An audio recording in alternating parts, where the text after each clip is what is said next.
Il y a un an, le ministère de l'Éducation du Québec interdisait les téléphones cellulaires dans les écoles primaires et secondaires, autant dans les bâtiments que sur les terrains extérieurs. Alors que la fin des classes approche, on est allé demander aux élèves comment ils avaient vécu leur dernière année. Moi, je trouve que c'est super positif, justement, parce qu'on voit pas tous les jeunes sur leurs écrans tout le temps. Donc, c'est déjà ça. Ça crée des liens aussi. On s'habitue avec le temps. Du coup, on se trouve des trucs à faire, on s'occupe, puis on chill avec des amis. Je trouve que c'est difficile parce que la plupart de mes amis sont dehors de cette école. Donc, je peux pas me communiquer avec. Ou des fois, je suis en couple. Donc, pour texter à ma blonde, je peux pas. Pour une urgence, je peux pas. Ben moi, j'étais pas vraiment dessus. J'étais plus genre avec mes amis, mais là, c'est sûr que mes amis, eux, des fois, ils étaient sur leur téléphone puis tout. Mais là, on passe vraiment plus de temps ensemble, puis on s'amuse puis tout, là. D'habitude, l'année passée, je prenais mon téléphone et je faisais rien. Et maintenant, je joue le midi, le poste, je joue au football avec mes amis. Pour les professeurs aussi, l'expérience semble plutôt positive. Selon le syndicat de l'enseignement de l'Estrie, ils n'ont pas eu à jouer à la police du cellulaire. De façon générale, cette transition-là s'est bien déroulée. Nous avons reçu très peu d'appels du personnel enseignant. C'était positif comme changement. Il y a dans un milieu où on me nommait que ce changement-là générait plus de conflits durant les transitions. Donc, les élèves auraient eu besoin d'être davantage accompagnés pour meubler ces moments-là. Par contre, ce que l'on entend, plus d'élèves à la bibliothèque, plus d'élèves qui font du sport. Donc, il y a beaucoup plus de positifs que de négatifs. Est-ce qu'il y a des améliorations qu'on voudrait apporter pour l'an 2? Bien, pour l'instant, il n'y a rien de prévu. Le milieu où il y avait une problématique, lorsqu'on parlait d'accompagner davantage les élèves, c'était leur offrir davantage d'activités pour combler ces moments-là, qui étaient souvent comblés par du temps sur le téléphone cellulaire. Donc, est-ce qu'on pourrait leur offrir plus d'activités sportives, plus de temps à la bibliothèque? C'est des éléments comme ça qui seraient à évaluer, mais de façon très ciblée dans quelques milieux. Bien que le bilan semble positif jusqu'à présent, à Saguenay, je suis allé à la rencontre du professeur titulaire en technologie éducative, Patrick Giroux, qui apporte un peu de nuance à cette nouvelle réglementation. C'est clair que pour les enseignants qui ont déjà 26 000 choses à faire dans leur journée, puis plein de dossiers à gérer, puis qui manquent toujours de temps. Là, quand les jeunes n'ont pas le cellulaire, ils sont moins distraits, mais en même temps, quand ils l'ont pas, on se prive de l'opportunité de les éduquer, puis on se prive de l'opportunité surtout de leur montrer c'est quoi un bon usage. Du point de vue de la technologie éducative, est-ce que c'est une bonne idée? Je suis convaincu que non, je suis absolument convaincu que non. D'un point de vue pragmatique puis réaliste, est-ce que c'est la bonne décision de les interdire? Je pense que ça aide nos enseignants, puis dans ce contexte-là, si on aide les enseignants, on aide les jeunes Québécois. Selon lui, les jeunes auront amplement le temps au cours de leur vie de faire ces apprentissages en lien avec l'utilisation du cellulaire. Cependant, il n'y a aucune certitude que ces apprentissages se concrétisent rapidement. À Saguenay, Louis-Mathieu Courneau. À Trois-Rivières, Éric Dufresne. À Sherbrooke, Fanny Lachance-Paquette pour Nouveau Info.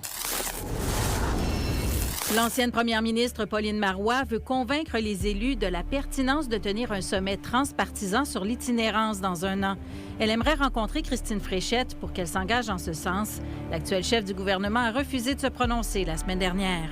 Mme Marois entame une série de rencontres avec les chefs des différentes formations politiques de l'Assemblée nationale. Shawinigan investit un peu plus de 5 millions de dollars pour la réfection des rues.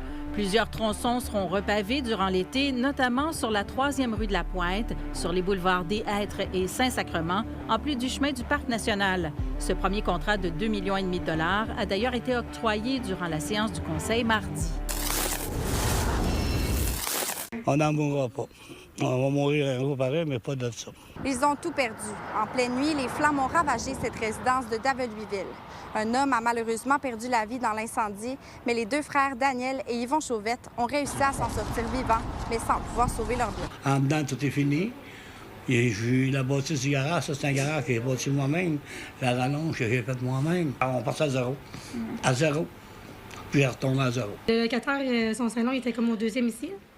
Puis le feu a pris là, vraiment en haut de la chambre de mon père qui est au 2e, au rez-de-chaussée. Là, j'ai vu des flashs au travers des rideaux.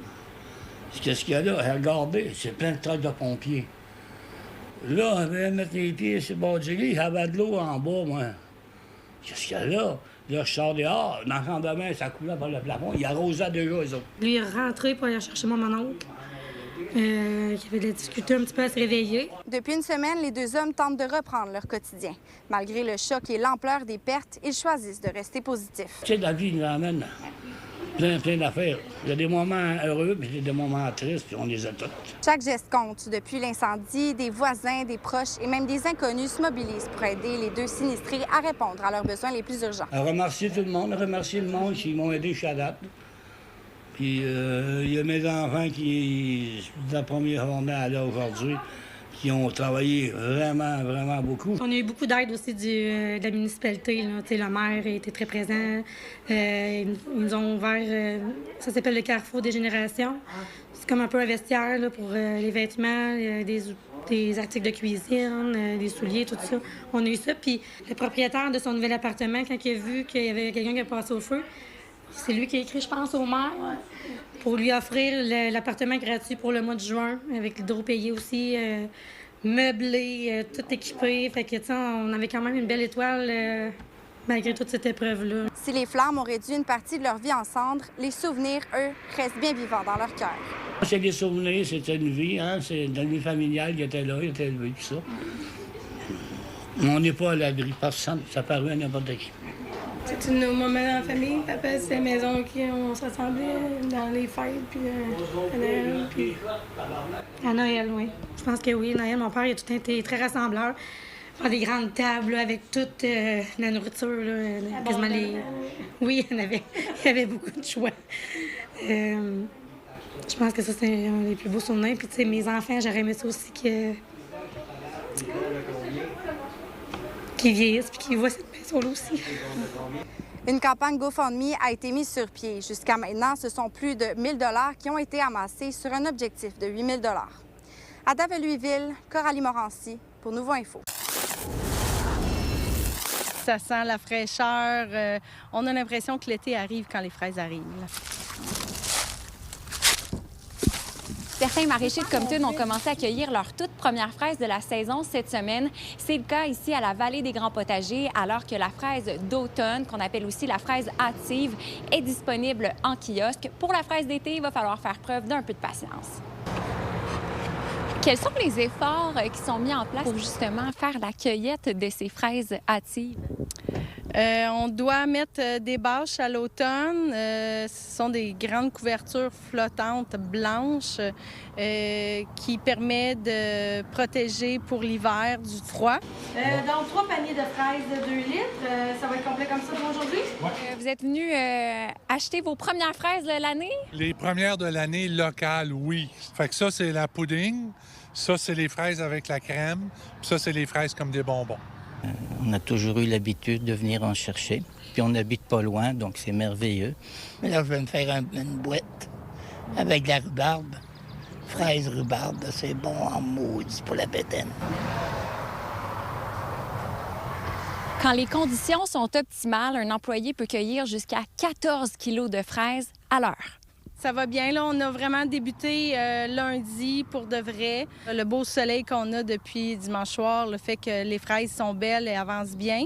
On va voir d'ici la fin de la semaine s'il se met à mouiller beaucoup, si on a moins de soleil, ils vont continuer de bien maturer pour être bien sucrés. Sinon, peut-être ça va ralentir un peu. Ils sont bonnes. Ça goûte? Ils sont très sucrés. Très bonnes. Je vous présente un membre important de notre équipe, Oso, ça veut dire ours en espagnol. Fait que notre gros chien noir protège nos fraises rouges parce que les chevreuils adorent manger les fraises rouges. Puis on la cueille. Mais notre fraise d'été, elle est un petit peu en retard, là, donc l'autocueillette va être plus tard cette année. On parle d'un retard qui s'explique comment? Le début mai a été très froid. Je ne sais pas si vous avez observé, les petites feuilles des arbres ont pris beaucoup de temps avant de sortir. Fait que je pense que toute la nature était en dormance pendant une dizaine de jours supplémentaires cette année. Donc, on a très peu de contrôle là-dessus. Actuellement, comment vous jonglez justement avec ce retard-là? On espère la compréhension de la clientèle. Ça va être, comme je dis, comme c'est un retard, c'est pas un manque. Avant de revenir pour l'autocueillette des fraises d'été après la Saint-Jean, bien, on achète les fraises d'automne. À Compton, Alexandra Paris pour Nouveau Info.